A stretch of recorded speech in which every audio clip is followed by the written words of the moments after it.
Alrighty, welcome in everyone. We are back with some. Sorry, we are back with some more between two nerds. Once again, I have Mike with us. Say hello, Mike. Hello. Hi. Alrighty, so today we are going to do a little talking about GM burnout and kind of what to do when you're feeling like the forever GM.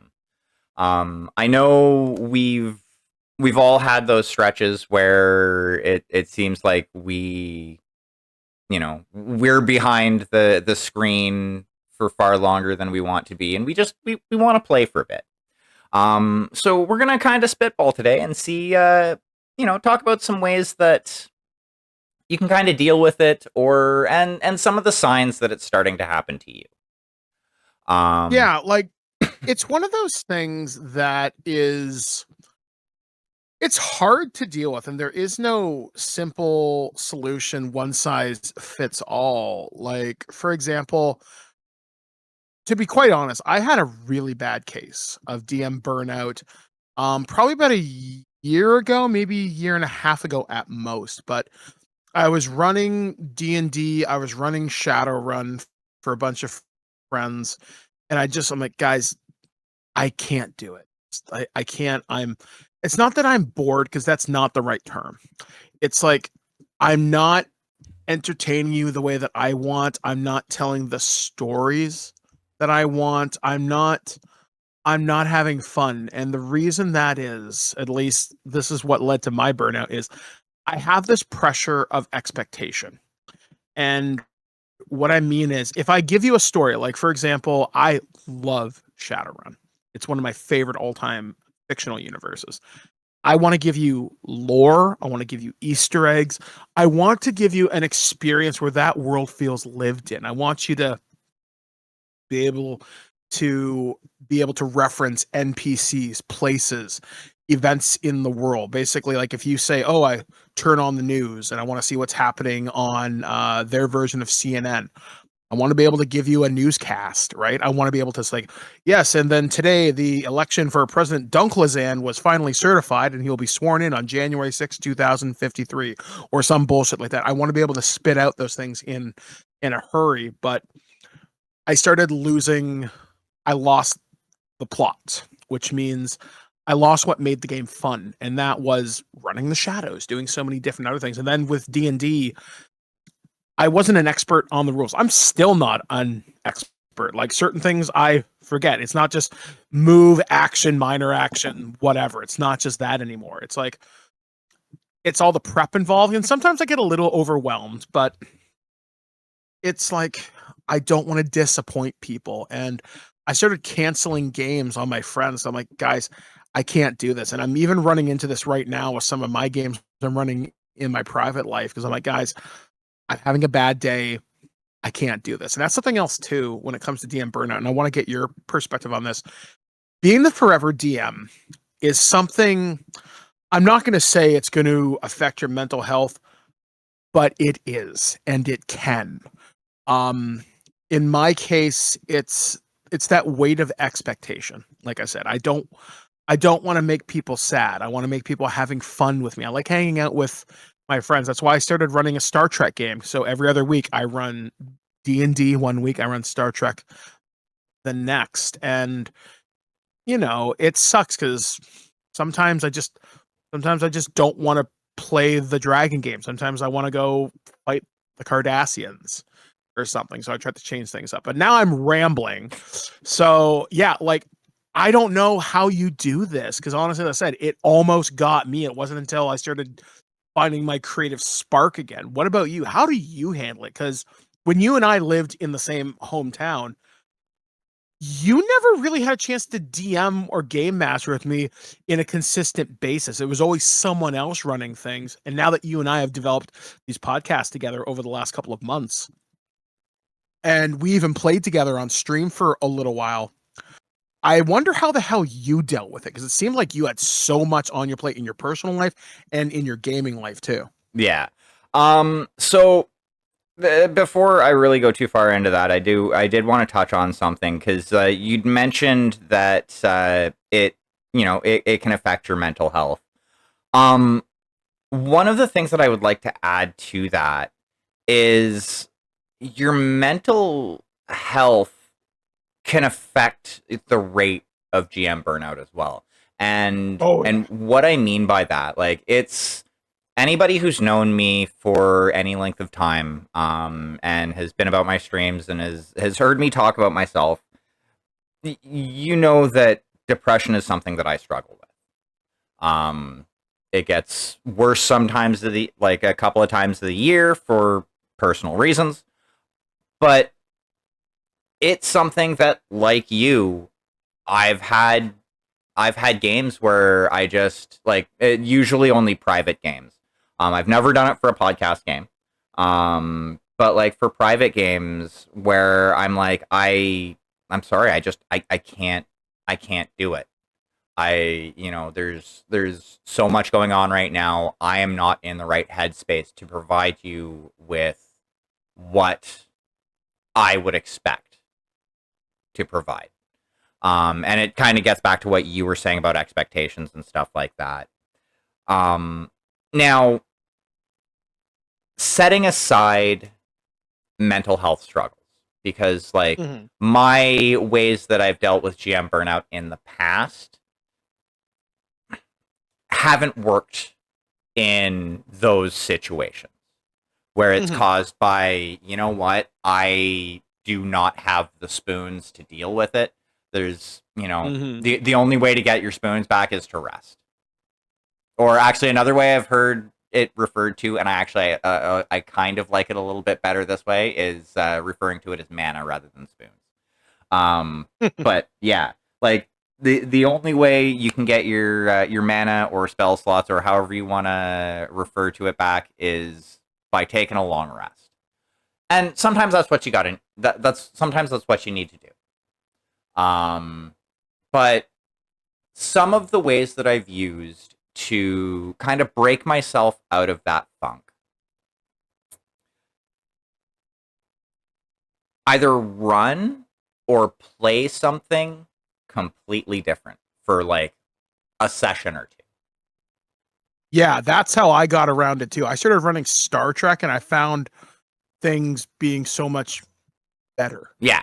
Like, and like, yeah, you can do it as like a long term thing, or even like, hey, you know what? This week, instead of playing Dragon Game, we're gonna play fucking Monster of the Week. Mhm. And let's write up a couple characters quick and let's go. Or we're gonna play Monster Force Terra and we're gonna play Rampage, but the tabletop RPG version. If you haven't gotten a chance to play that game, I would suggest doing so. It is fun as hell. You get to play a kaiju destroying a city and other kaijus. That's awesome. Yes. It is a great time. We actually played it on the podcast, like in our way backlog.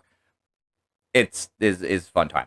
But like just playing something that's completely different that doesn't take a lot of setup time can help put you in a different place mentally, and it can help break you out of that whole okay, and now I have to plan for these 12 eventualities that are going on right now, and oh yeah, I still have, things from 3 sessions ago that I need to make good on, and to, plot hook I need to deal with, and oh, they didn't latch onto this plot hook here. Now I need to deal with it over here to, try and get them to potentially go and deal with this. And because that's one of the things that I find when it's a like just specifically GMing burnout is I have so many wheels and cogs turning and spinning and everything like that in my head that, Mhm. like you say, you lose sight of the short term, and it kind of starts to feel like a job after that. Yeah, and like not every job is gonna fulfill you emotionally. Like one of the things that, like you said, run something different. I found when I started running Star Trek, it changed how much I wanted to play D&D. And sometimes I get a little bit worried about D&D because I'm like, that's a game, especially because on the show I've talked about the advance of digital tools. I can see how my encounters are going to play out. I can run the math, I can run the scenarios. And I'm thinking, fuck, that's too easy, or that's too hard. And I get lost in the details. And when I run different games where I'm firing from the hip, sometimes it's just a little bit more fun if I just run things a little bit more freeform. Like in Star Trek, for example, my players aren't listening to this podcast, so I know I can talk about it freely. I have a vague plan on what's going to happen. One of the biggest plot hooks that we're currently dealing with right now, two of the biggest plot hooks came out of, that sounds weird and fucked up. Let's go with that. They literally, one of my players had walked into a stall on a space station and said, I want to buy some fruit. I'm like, okay, I'm going to run with this. So they picked up some fruit from a Trill gardener, and I'm like, okay, cool.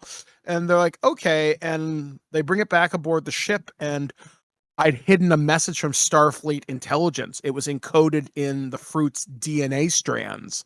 They're like, what? I'm like, yeah, the plant is so malleable. People use these fruits as dead drops. I didn't know that. I just made that shit up on the spot there. What's the plot? Fuck if I know. I guess we'll find out tomorrow.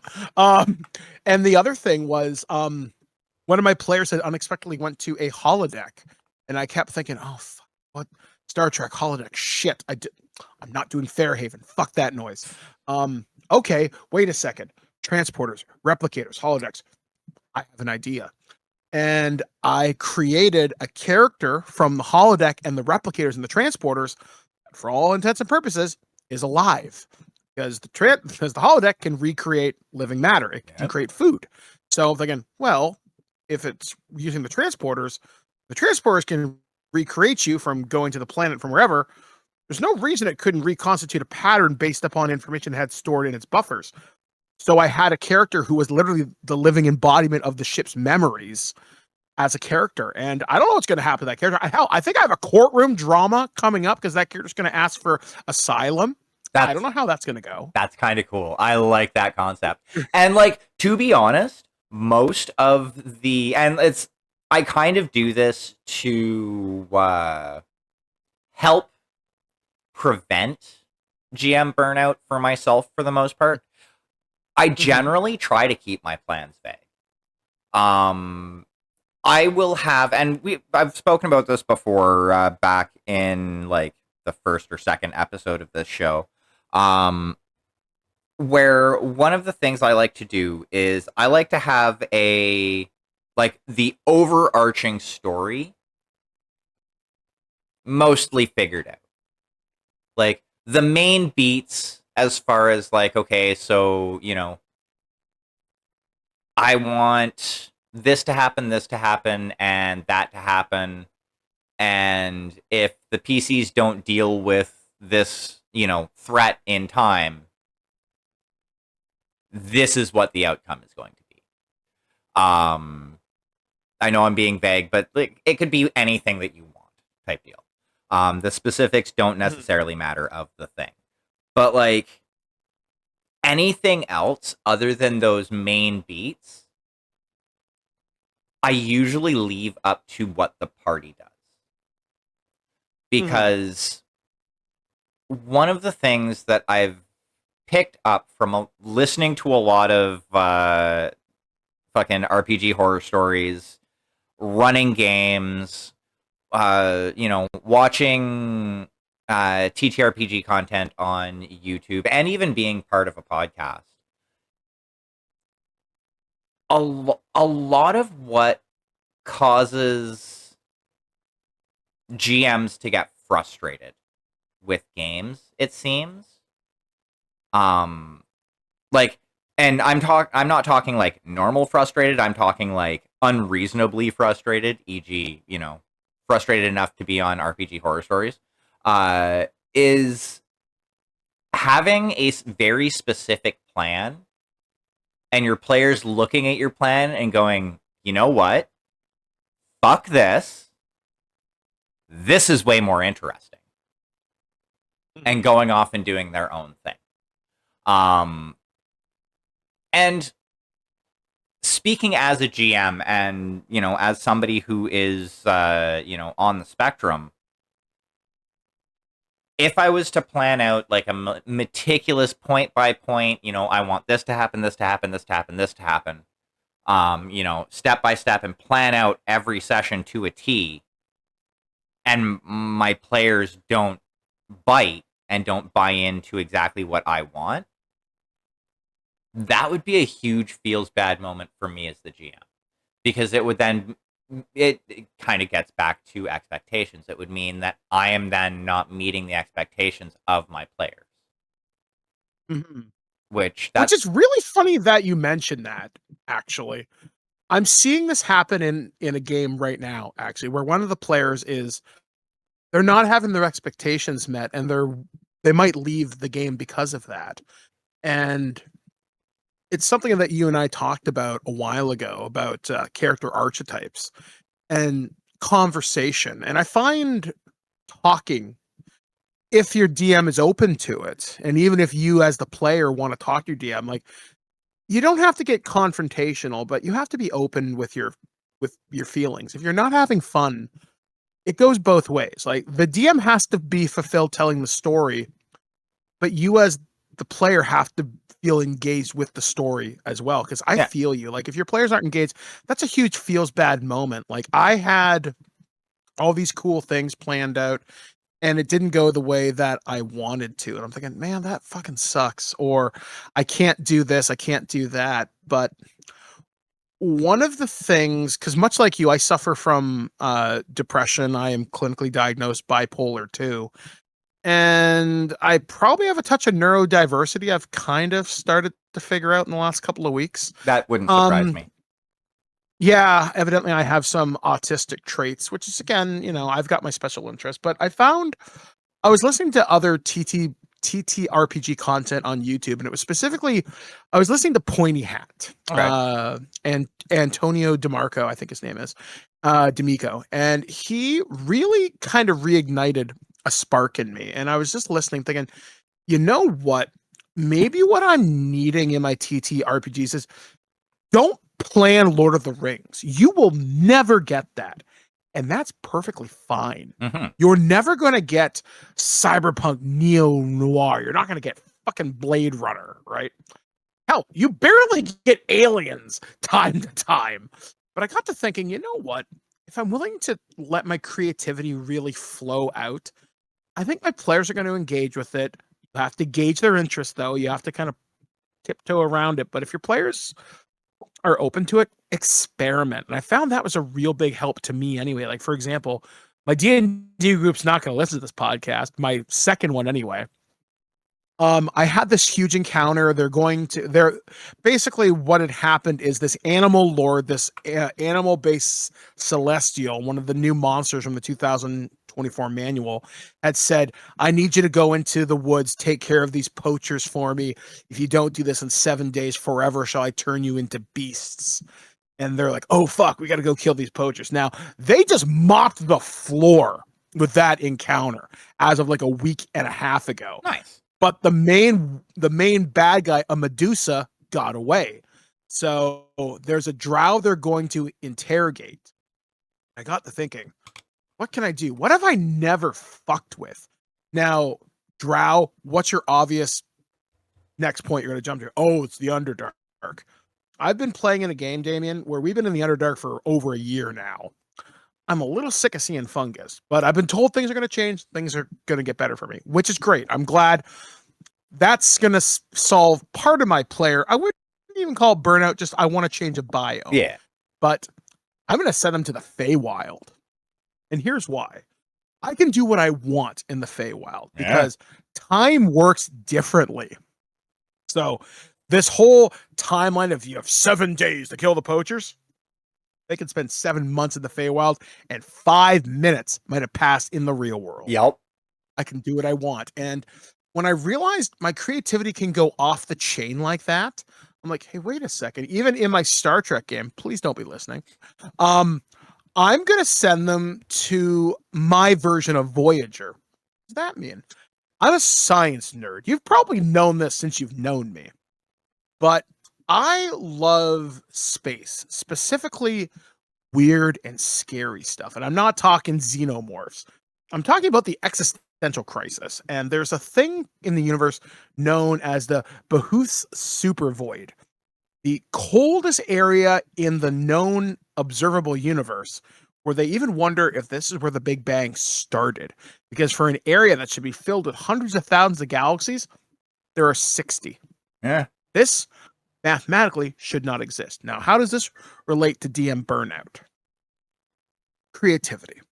And creativity is not something you can summon like a black ritual. You're not a warlock making patron saints with J.R.R. Tolkien or Isaac Asimov. You're not summoning them from beyond the pale. No, if you're willing to have a little bit of goofy fun and just experiment, I find that can be the right kick in the butt to get you going, because I was so worried that I wasn't going to run D&D. I was just going to resign myself to just being a player for a long time, because much like you, I was always the forever.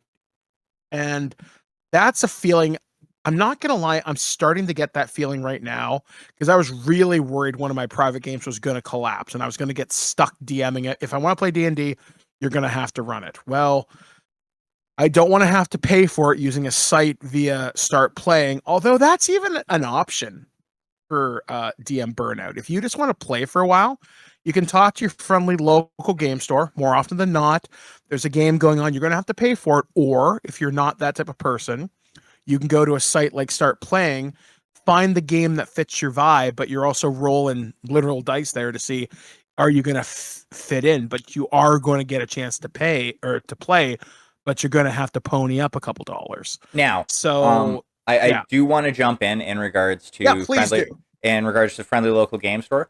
You might like it. There is a chance you might not actually have to pay. Now, saying that, the reason I say that rather is some of the one of the groups that I used to game with actually used to run their games, like I think it was like every Monday night or something like that, at the FLGS that's like half a block away from me. And you know, you didn't need a membership to go into the playroom in the back, and it was just like the DM wasn't doing it as a professional thing. It was just, hey, I have a big group of players and this is a place where we can all meet type deal, and you know, play for a couple hours type deal. It is a good idea to check out your FLGS, because yeah, you might find a game. You may have to pay for it if it's more of like a professional GM, or like they have like a deal with the gaming store, or if it's just, you know, a random group of people decided that's where they want a game, you might be able to get in on that game as well. Yeah, and there's also even groups, like for example, we have groups up here because I live in the city north of Damien called Guelph, and we have literal places that are dedicated to this, not just your FLGS, but there is board game cafes. A very famous one in my area is called the Round Table, and they're notable because they run an RPG business out of their place. They're Linvader Studios. Oh, nice. They did the Evil Dead board game. They just getting ready to kickstart, as of this recording, they're going to be kickstartering the Thundercats RPG. In the next little bit. Look, yeah, I know, I'm excited. Like, I actually applied to work for those guys. I'm like, why didn't you fucking tell me you got Thundercats? Oh, I'm going to have to back that. Like, now that I know it's a thing, I'm going to have to back it, and I'm going to have to play at least a one shot of it at some point. Even if I don't play it a lot, I am buying that book. Yeah, I'm seriously kind of excited. I'm like, oh my God. Like, I'm actually going to email the guy after we're done recording saying, hey man, we got to interview this, or we got to talk. But yeah, it's like, there are places you can look, and like by looking online, Facebook's a wonderful place, Reddit, stuff like that. But yeah, just going out in your community. I'm not saying hold up a sign that says we'll pay for D&D, although that is an option, I guess. But if you're in school, like if you're in high school, elementary, if you're listening to this podcast, we're terrible role models. Yeah. I mean, I try in my professional life, in my personal life, I'm a foul mouth sailor. But sometimes places like this have D&D clubs, and that's a good way to maybe get your fix of role playing, just trying out different people. You may even meet some new friends. Like with DM Burnout, I find what really suffers, as you mentioned, it feels like a job. Being a player reminds you why you like it in the first place. And if it wasn't for my friend Peter running D&D as reliably as he has with our private game, I don't know whether I'd still be in the hobby if it wasn't for him. Just because I had been a forever DM for a decade. I hadn't played in very many games. I used to run an actual play podcast called Terrible Warriors for many years, and the amount of games I got to play in, remarkably few. The amount of Yeah. games that I ran, a lot in the early years. And sometimes you just need that creative thing. Now, another thing you could do, I don't know how this would work, and I'd love to hear your opinions on this because I've talked about this with you briefly, but the solo RPG. Alien Yeah. has one now in the Evolved Edition. Star Trek has one called Captain's Log, and there's probably other ones out there as well, probably in the indie space. These are just the two that I'm currently aware of. And journaling RPGs is a wonderful way. I was going to do it myself, but it's a lot of work too because you have to generate the roles, you have to write out what happened during the adventure, but you're still playing. You're just I was gonna say something. I'm like phrasing. You're playing with fuck. There's no way to No, say you're it. playing with yourself. It's fine though. Yeah, That's the thing. yeah, Um, phrasing. Yeah. pardon me. And okay, so hold on here. Da, da, da. Oh no, that's creator dashboard. That's not what I'm looking for. I was actually right now. I'm looking through my itch.io account because like a couple of years ago. Hold on. Da, da. Haha, maybe this will take me to perfect. I got on itch.io the TTRPGs for trans rights in Texas. Like this was back multiple years ago. And Mhm. in this, like I haven't even gone through a fraction of the indie TTRPG stuff that I found in here. But there are so many different like solo RPGs. Like the first one that I clicked on here is World Maker. You build a fictional world from scratch by just kind of writing a story. Like you go through and like that is the game. Is you basically all you need is a journal, a deck of playing cards with the jokers removed, and something to write with. Like, and you can Yeah. use that Mhm. to help create that or help bring back that creativity because like it's going to be something else that's different from what you're doing and Mhm. you can use this to kind of try and help refresh yourself without disrupting your normal gaming because Mhm. this is something that like say you game every Saturday, this is something that you could do on a quiet Wednesday evening after work type deal or or Mhm. whatever. And it is that something different that kind of shakes it up a little bit. And hey, even with that one that I'd suggested, the World Maker, you could possibly even use what you create with that down the line for your dragon game or your Shadowrun game. Maybe you're in your Shadowrun game because magic happens in that system. Your PCs get shunted into a different reality, and it's something similar to the Feywild, but with more realistic Fey, which would also mean deadlier Fey, but that's a different conversation. Um, and you can use that to change things up a little bit and tell a different story that, is kind of just a bottled episode within the rest of your story. Yeah, there was something that it's a physical product, again, deck of cards. And it's called the Story Engine. And it's a writing prompt generator. Basically, you'll get these decks of cards and it'll be like protagonist, plot, situation, obstacle. I'm making it sound really simple, but it's so not.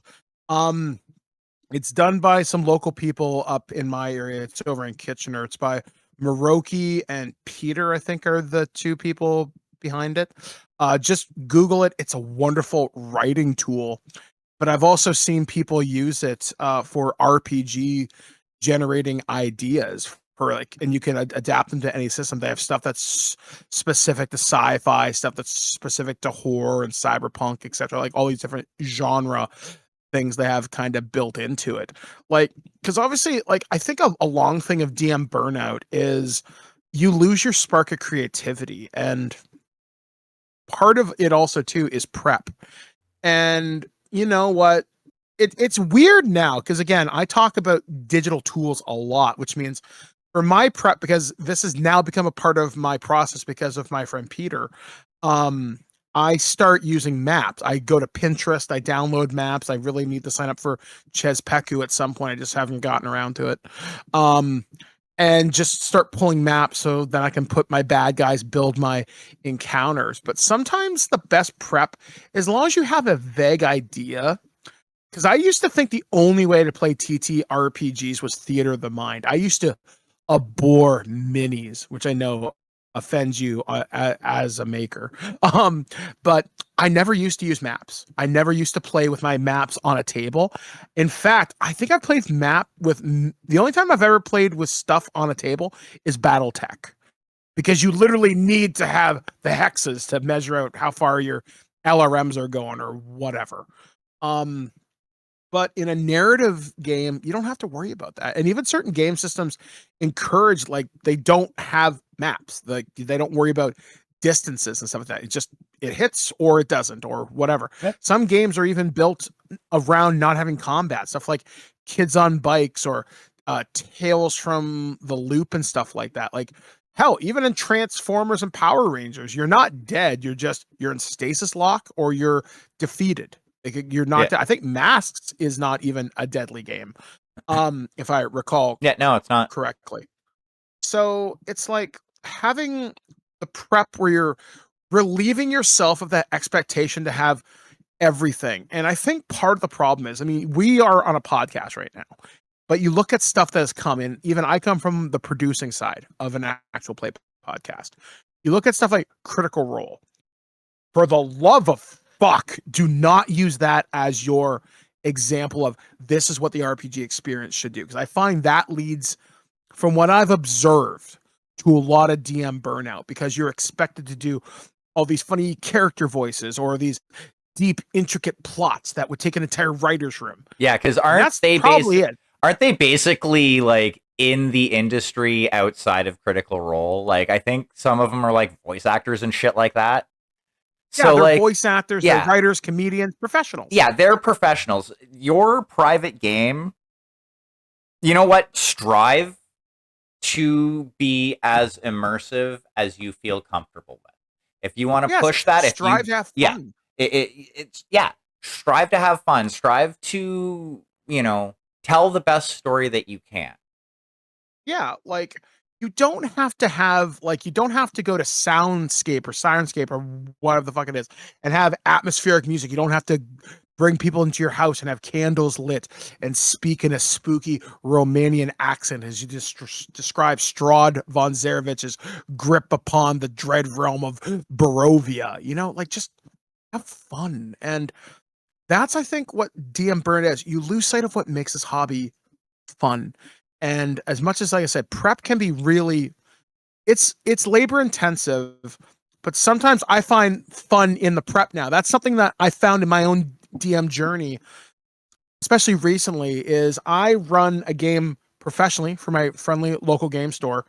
And I was almost to the point of thrown in the towel recently because I had set out expectations for players. I said, I want your characters by this date. I need to plan your encounters. I need to do your maps. Please fulfill us by this date. Please send me an email once you have receipt of this email. And some of them were not great. I will say, I don't want to throw anybody else under the bus, but I was like, I'm frustrated. I don't know what to do here because I put that weight of expectation on myself. And once I finally got the group settled, I asked them like, hey, do you want me just to move you to next season? We only have the two of you right now. Are you sure you want to do this? And they're like, yeah, sure. I'm thinking, all right. Well, I'm going to have fun too. And you might be saying, well, what does that mean? I'm like, okay, you guys were going to play level 14 characters because I've never seen what high level play looks like. Not once. Like, okay, guys, you're going to be level 17s now. And I'm going to throw everything I possibly can at you outside of the Tarrasque. I don't think I'm going to throw the Tarrasque at them, but maybe we'll see what happens. And I'm throwing wild situations at them. And some of the feedback I got this last weekend was like, that was really fun. How were we supposed to win that fight? I'm like, you weren't. I had them fight 2 adult dragons and 1 ancient dragon in their first combat. They're like, what are you doing? I'm thinking, you were supposed to get to the location. If you were smart, you would know enough to run. Recognize that not every fight is a video game of flashing red health. Realize you're the one with flashing red health. Get the hell out of there. It's been such a fun time because now I can set atmosphere. I'm setting tone. The one guy told me, he's like, just so you know, Mike, above table, I have a startle response. I'm like, really? What does that mean? And he's like, okay, I get startled very easy. Whereas means if I see something creepy move, I'm going to shoot it with my Eldritch Blast. Cool. I can work with that. And now they're following the trail of all these dead mercs. And they're like, what the hell happened here? I'm like, I don't know. I have a very rough idea. All I know is you're going to fight a Rakshasa at the end, and I'm going to throw shenanigans at you. That's all I know. That makes me wish I was local because, I would play in high level play of a dragon game again, but it would be one of those things, especially with the way you're describing the way you're running it. I would definitely bring my war crime, my tiefling war crime sorcerer. Yeah. Force cage, have fun. Force cage. Force cage, wings, invisibility, enough alchemist fire to, level a small forest. Oh yeah. And that's the thing too. With DM Burnout, sometimes you just have to cut loose.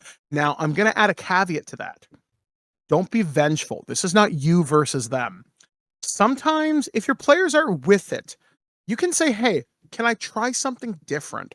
That's why with my private game I'm running for my friends on Thursdays, I'm going to send them to the Feywild. I've never run across Fey creatures because I've had very tough combats.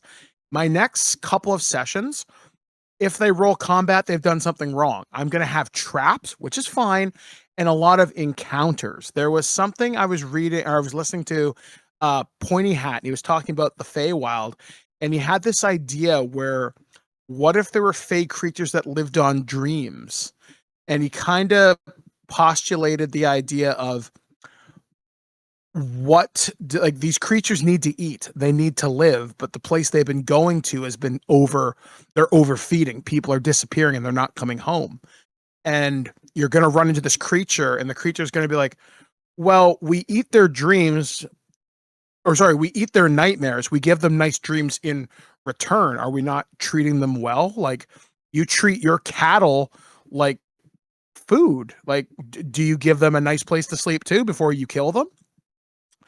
And I want to give him that moral quandary, that moral question. I'm going to totally kind of run his own adventure that he did, his video on the Feywild with my own twist on it. But experimentation can lead to trying something new. Like when you and I played BattleTech, for example, I was trying something new. I wanted to play a character who wasn't the most martial on the field. I was a spy. I've never played a spy before. I wanted to be that criminal, that person who kind of like your company person you talked about last episode. The scumbag, but the scumbag you want on your side when the chips are down. And it's experimentation, I find, has led to so much creative renewal. It's not always going to work, but I find listening to other people talk, sharing their struggles, but sharing their creativity is a real wonderful way to reinvigorate yourself. Because, like I said, I was so worried I was going to burn out. I was so worried I was going to disappoint people. But when I realized I can have a little bit of fun as long as I'm not being vengeful. I never want it to be me versus them, but I've very clearly told my players, I want you to outsmart me, but understand, I'm going to throw everything I can at you. If you play stupid, you will get one warning. And if you continue to do stupid, well, then you are going to get the war crime. Which in this case was Black Dragon's breath weapon to disable their flying ship. They're like, why are they attacking us? They're not. They're attacking the ship. You just happen to be in the way. And they're like, oh. They're like, Well, that's not fair now, is it? Yeah. And then they almost screwed me because I forgot this, and then I'll pass this back to you. One of them has a spell called Submerge, because he asked the people who gave him the mission, like, is there a bathtub on this airship? I'm thinking, oh. And he's like, but he says before he leaves the barracks of this mercenary company, he's like, I'm going to go out to the water fountain, stick my hand in there, and just kind of lazily relax. I'm thinking, okay, I like how you're adding flavor. You're giving your character a little bit of moxie, panache. Okay, cool. He gets into the fight, and he's like, okay, guys, I've got this plan. And he says, we're going to use this thing to transport ourselves anywhere on this plane of existence. Like, oh, fuck, they just fucked my adventure. Shit. Because I didn't read the spell that he took. That's my fault. That's prep. But his other player thankfully jumped in like, well, as long as you could see the body of water, we can get to that island, right? It's like, yeah, that's where the mission is, right? They go, oh, thank God you're playing along with the plot. Thank you, God. And that's how they did. But now that I know he has that in his back pocket, I'm thinking, okay, now I got to prep and adapt. So I started laying down, like, you feel a subtle dispel magic and anti-magic field on the island. Not sure your spells work. They work for now. So I'm thinking, I'm not going to let him pull shenanigans on me, but maybe I should just to see what happens. But yeah, it's a thing, man. Like, DM Burnout, it's never fun. And this is a hobby. At least this is me, because I think we're pretty close to the same age, aren't we? If not me, you might be a little older than me. Yeah, I was born mid-May. Yeah. So do you find that this hobby invigorates you in ways that it didn't when we were younger? Now that I've experienced more game systems, and like when we were hanging out, by that time I'd played like, let's see, I started with Palladium. I'd played at least 2 editions of D&D before then. I was playing Vampire at the time that we met, and I think I'd played Rifts once before. So like I'd played 5 different systems. Granted, they were all fairly crunchy systems. Mm-hmm. Actually, 6 if you want to split Mind's Eye Theater and Tabletop Vampire, because I've played both. Yeah. But like, having played more systems and more systems on different in like different ranges of the spectrum of crunch and narrative, I would have to say yes, because one of the things that back in the day, like back, when I was playing 3 and 3.5, while those are my favorite editions of Dragon Game, I will fight anybody who disagrees. It didn't feel as free as it could have, which is a weird thing to say, because you could do damn near anything in that system. Like, it was decision paralysis personified if you had all of the books. Oh, you want to play a fighter that hates magic items and gets really, really strong by breaking them? okay, here's the book for that. Like, it is ridiculous. But having played stuff like Monster of the Week, Masks, Blades in the Dark, uh, fuck, Trail of Cthulhu, there are so many more options for stories to be told and so many more like archetypes that you can jump into to kind of get a fresh perspective on, the hobby itself, that it's kind of freeing, and it can be quite invigorating. There was a game that a friend of mine introduced me. It was a Kickstarter thing. The first game I'd ever seen on Kickstarter. And I can't remember precisely what it was called, but I can describe it to you because it's the most unique thing I've ever seen. So it comes in this cloth map case, and it's this map that you unfold. And you have these prompts. They're like the Shell Singers, the Great Sadness, the Great Tree of Moroth, or something like that, right? And what do those mean? I don't know. You write them down on a piece of paper, and you and the storyteller just make it up as you go. You're like, why are you here? The Great Sadness overcame the ruler of this land, and the tree is dying. So you have to go visit the Shell Singers and bring back something to reinvigorate the tree. So the world lore is something you just make up in the moment, and how you feel and how you interact with the storyteller decides how the story goes. Maybe, and then they bring up these kind of like encounter cards or obstacles. Maybe your wagon breaks down. Why? And you have to meet the stranger on the road. Who's the stranger? You tell me. And the story tells itself, but you interact with it. And I'm explaining it terribly, but it was one of the coolest and most story rich things, because it's like, what's a Shell Singer? I don't know what that is. So it forced me to be creative in the moment, but it unleashed this story tap potential. And I find, as we've gotten older, because you and I both grew up on really crunchy systems, now TTRPG design has embraced narrative. And yeah, you could tell amazing stories in D&D. I mean, fucking look at Dragonlance, Greyhawk, Yeah. whatever. But when you look at stories like Masks, one of the best RPG experiences I've ever had was as a player in Masks, just me and like two other people playing it. And it was one of the most touching moments where my character felt, basically, I designed my character as like, I was like a 14, 15-year-old girl who was like a riff on Goku, who was like gay, and she was just very confused, and agents were pursuing her, not because that, whatever, superhero bullshit, you Yeah. get it. But what had happened is he gave me a moment where he gave me a cut scene, and he just kind of let it play out, and we just kind of riffed back and forth. And and my character at the end of the session had nuked a mountain, and I killed somebody, like just for narrative purposes. So I blew up a mountain, and I'm with my girlfriend on top of this newly destroyed crater. And I had said to the game master as my character, I'm like, am I still human after that? Because my character's a super.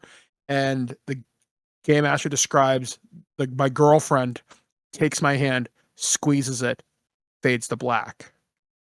That was emotionally powerful. And that is something I am trying to replicate for my players. I'm not succeeding because I throw, like I said, wacky bullshit like the Borg clown or something. Yeah. But it's like, when you find that creative spark and you want to emotionally connect with your games again, I find that solves GM burnout, because you find we are a people, and this is maybe the indigenous side of me speaking, but for the most part, humanity is built upon oral tradition. On Mhm. some level, we are all storytellers.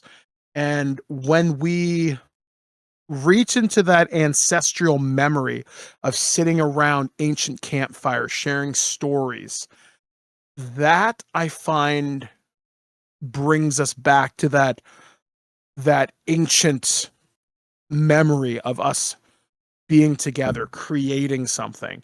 And I find it doesn't matter whether you put D&D 5th edition rules to it, Blades in the Dark, Monster of the Week, Pathfinder, the One Ring, Battletech, fucking Dominion Tank Police, whatever. That is when you are like, you're here, you're entertaining. People are exchanging emotional currency with you. And when you start to play with that emotional currency, you're enriching yourself and you're enriching them. And it's that transactional isn't the right term. It's shared. It's that in my culture, we would pass around. It's going to sound cliche, but it's not. But passing around the peace pipe. In my particular culture, we share a feather, and we pass it around the circle when we go to sacred fire. I don't have time to go into it, but long story short, when you have the feather, you talk, and everybody listens.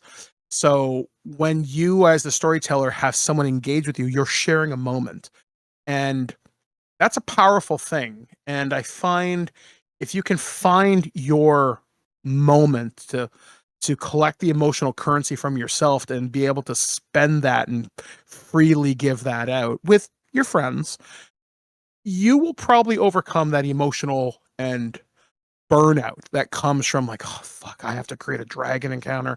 I got to do this. I got to do that. And again, I'm not expecting Matt Mercer, J.R. Tolkien, Tom Clancy, Stephen King. I'm not expecting that. What I am expecting is for you and I to spend time together, because that's ultimately what this is. It's spending time with people. Now, if it's a paid gig, that's a little bit different. You got to earn your money and you want people to come back, but you want to have fun too. But if you're doing this with your friends in your private games, just remember you're taking part in something grander than what you think. I am making it sound very dramatic, but it's something important because it's a way to connect with someone, because we are older people.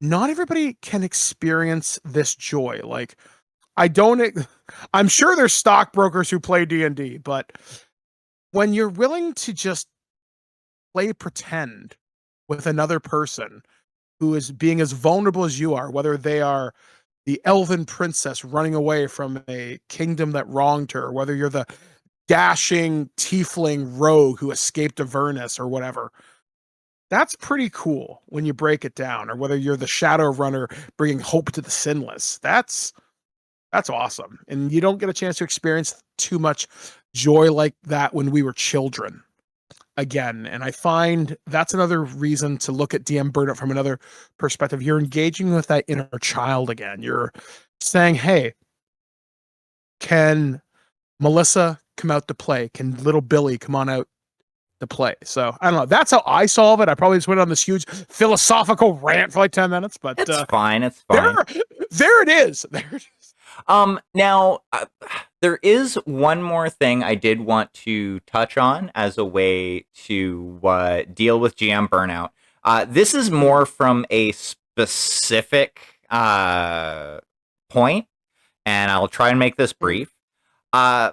And it's less GM burnout and more essentially writer's block, because the two can feel very similar. Very much so. And it's going to sound like a waste of time. It is a time investment. Sit down and binge something in the same genre. If you like anime and you're playing Dragon Game and you're like, you know what? I don't know what I want to write. Sit down, find a fantasy anime in the genre of your choice. Watch 5 or 6 episodes. Whether you've seen it before or you haven't. Or if you like, more live action stuff. Watch the first season of Game of Thrones. Or Beastmaster or Deathstalker. Yeah, like movies, weird shit. Yeah. Because that, even if you've watched it before, while you're watching it, you may see something that could spark that idea of, oh, hey, this would be kind of a cool thing to base an encounter around. Yeah. And then, maybe jot it down, maybe just keep it in the back of your mind and keep it as a vague concept that you can then build on. Because inspiration, and like this would help with GM burnout as well, that spark of inspiration can come from anywhere. Hell, even watch something of a completely different genre. You're playing a I was fantasy just gonna game, bring that up. watch I don't know, fucking the Terminator. Yeah, because you could turn the Terminator. It's not a robot from the future. It's a revenant who's sent to kill you because you killed him, and he's not gonna stop. He can't be bargained with. He can't be reasoned with, and he will not stop until you are dead. Yeah, it's That's just it's a custom flesh golem that yeah. was built by an artificer, so it has an iron skeleton underneath, and you need to figure out a way to deal with this because it won't stop.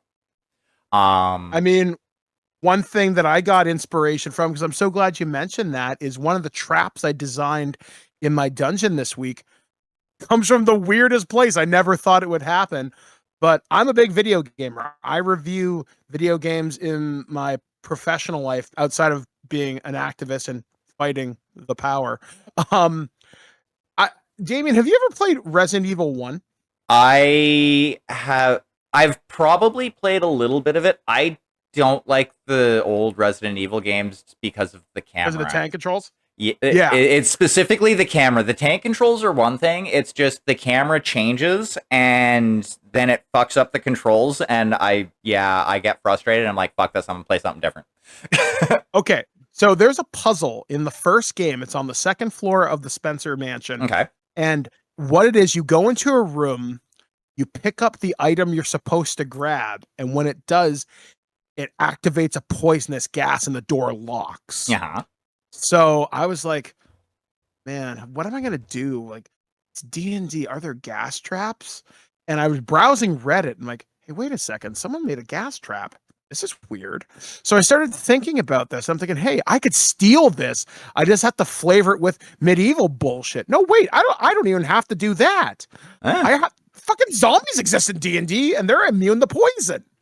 I could do this bullshit and fuck with them. So what I did is I designed an entire trap around them picking up this dagger that they need as part of their mission. It's going to trigger the room to seal. All these ghouls are going to come out.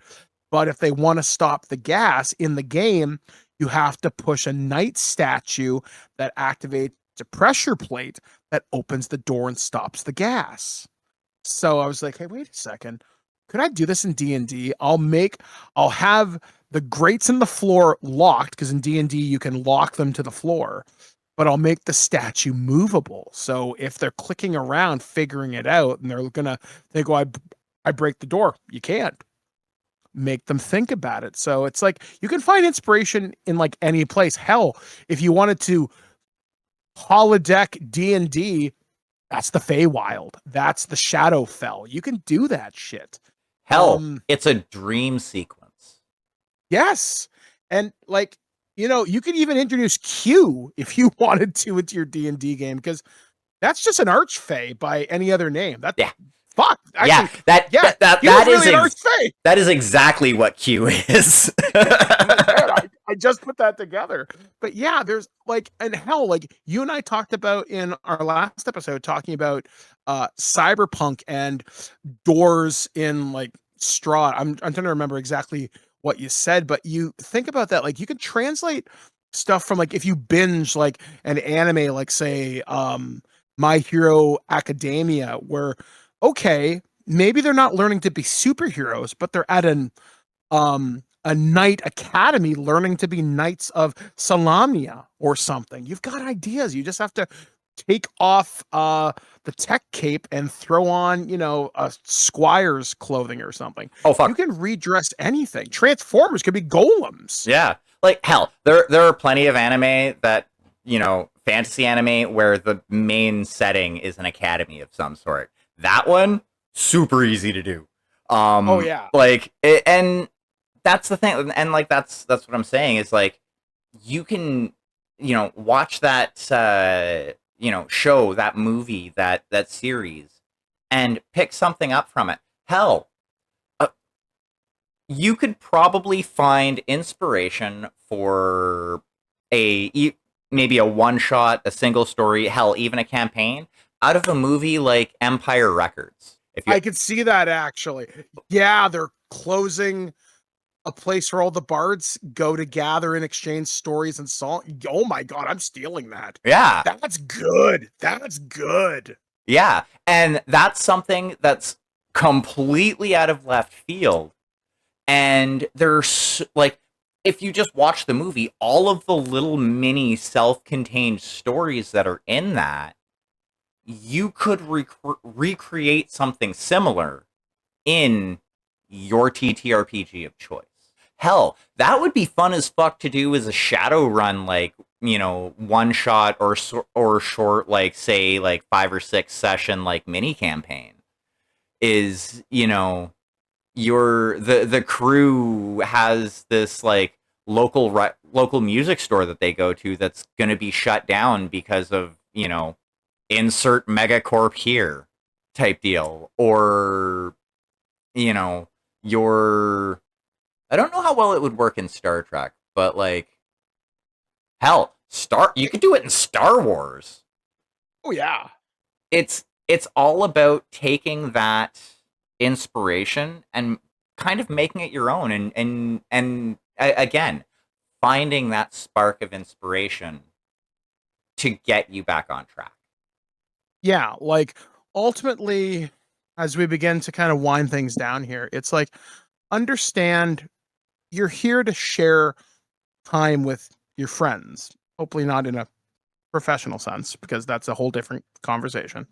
But you want to have fun and they want to have fun too. So you've all agreed to spend time together. And if you're not, it's perfectly okay to sit down and say, "Hey guys, can we have a chat?" And it's okay to take a break for a while. And it's okay to say, "Hey, maybe I need to put the book down on this for now and we'll come back at it." And ultimately, you'll find your creativity. And if you don't, do not, that is not a failure on you. That is just you saying, "I cannot do this right now." And there's nothing wrong, as you said earlier, finding your spoons again, because that's a term I've learned a lot. Self-care looks different for everybody. And for me, TTRPGs is my self-care, whether I'm playing or GMing. GMing keeps my creativity going. Like I'm a writer and of middling success, we'll say. But it keeps me going. Being a player keeps me engaged with my friends. It keeps me engaged creatively. So it feeds my soul that way. And if I ever had to step away, I know I've got good enough friends that would understand if I had to stop game mastering, but they wouldn't say, "All right, man, fuck you. We're not talking to you again." They'd be like, "Okay, what else can we do?" Maybe that leads us playing video games or playing, other things online or just maybe getting together, having a cup of coffee. Yeah. Or Regardless, yeah, sorry. or depending on group, it may lead to one of the other players saying, "Hey, do you mind if I pick up the reins for a bit?" Yeah. And that's something too. You can ask your friends if they would like, hell, that's how my Dragonlance game is starting. Because me and the other DM run the same game back and forth. When he wants a chance to play, I take over for 6 weeks. And then once he's had his 6 weeks of play, he takes back over for X amount of months and vice versa. But I said to my one friend, I'm like, "Hey, would you give the opportunity so you can DM because you've always talked about it, and now me and the other and my friend Peter can play together because we've never played as players together. Will you do this?" And he's like, "Yeah, sure, I will." And yeah, you never know what magic can potentially come out of that. But don't be so weighed down by what might happen that you might ignore what could happen. And I think you might be in for a pleasant surprise if you're willing to let go of fear's too strong a word, but hesitation Yeah, is what I shall say. I think hesitation fits it perfectly. Mhm. Because that is definitely a big cause or a big symptom of GM burnout. So I think that is probably the perfect spot to wrap it up for this evening. Is there anything you would like to Anybody you would like to shout out? Anything you'd like to shill? Anything like that, Monsieur? Actually, yeah, kind of.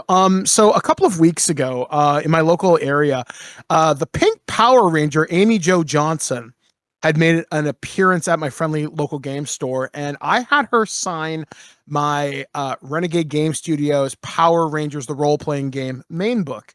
And recently, I had a chance to get Matt Sadowski, I think I said his name right, who was the Green Power Ranger from Power Rangers SPD, sign my book as well. So I've now created a quest for myself that as long as there's a Power Ranger within 2 hours at max drive of my place, I will get signatures on my book. Nice. That is my goal for 2026. Plus, my wife and my sister-in-law are going to Niagara Falls Comic Con on December 6th. So I don't know when this is airing, but they're going to meet Robert Picardo. Robert Picardo played the holographic doctor from Star Trek Voyager. Oh, fuck. Fuck that. Yeah. I am so jelly.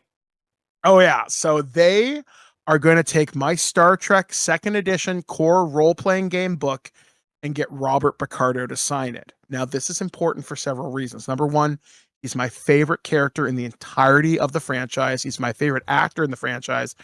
And he was one of my first major Star Trek interviews in the franchise. I doubt he remembers who I am, but the fact that he gets to sign the first book that I ever got my name on a major IP, I think will be pretty cool. So I'm looking forward to hearing stories from Bob and just letting him and tagging him on Blue Sky saying, hey, I don't know if you remember me. We did this interview back in 2014. But thank you, and I'm now a member of the family. And my goal, inspired by one of my fellow writers from Star Trek Adventures, Michael Dismuke, has his captain's logbook signed by everybody he meets at conventions. My goal is to get as many Voyager cast members to sign my Star Trek Adventures book, because I'm hoping that I can do this before I die. I recognize the hardest signatures to get will probably be Jennifer Lean, who played Cass, and likely Jerry Ryan. Everybody else is fairly accessible through cons, and I've accidentally had Robert Duncan McNeil email me, so maybe there's a possibility there. But that's a story for a different day. I think Jerry Ryan's been at Forest City Comic Con at least once. Yeah, I'm really hoping to get this to happen at some point. I've interviewed Tim Russ. I've interviewed, obviously, Bob Picardo. I really want Ethan Phillips. Everybody talks shit on Neelix. Honestly, I've rewatched the Voyager series like 3 times all the way through. He honestly became one of my favorite characters. Neelix was a cool character. I liked Neelix. Like he was just there to be a good supportive guy. I love the idea of a morale officer and just someone who wants to make people happy. I dig that vibe, and that's the vibe I'm bringing into my 40s now. Just be a good dude. I will say, just as a looking at it from a logical standpoint, he didn't need to be on the bridge as much as he was. Yeah. He wasn't like Counselor Troy. He didn't have true medical training as a counselor. So yeah, I agree. Though there were times he was needed on the bridge because the Voyager crew wasn't from the that's way off in the weeds now. Yes, that is what I've got kind of going on. That is fucking awesome. So if you're listening to this, you probably know by now I can be found on twitch.tv. Just search for Magical Hack. That's where I'm known. Basically everywhere on all social media. If you see Magical Hack, it's probably me. I'm also on the Daniel's Dread Tales podcast. That link can be found for our website below. And yeah, you should give it a listen. It is a fun time. It is ostensibly a horror TTRPG actual play podcast. It's more Tucker and Dale versus evil than it is aliens. But it's a good time and people should check it out. I thank you all for listening, and I hope you all have a great day ahead. Cheers.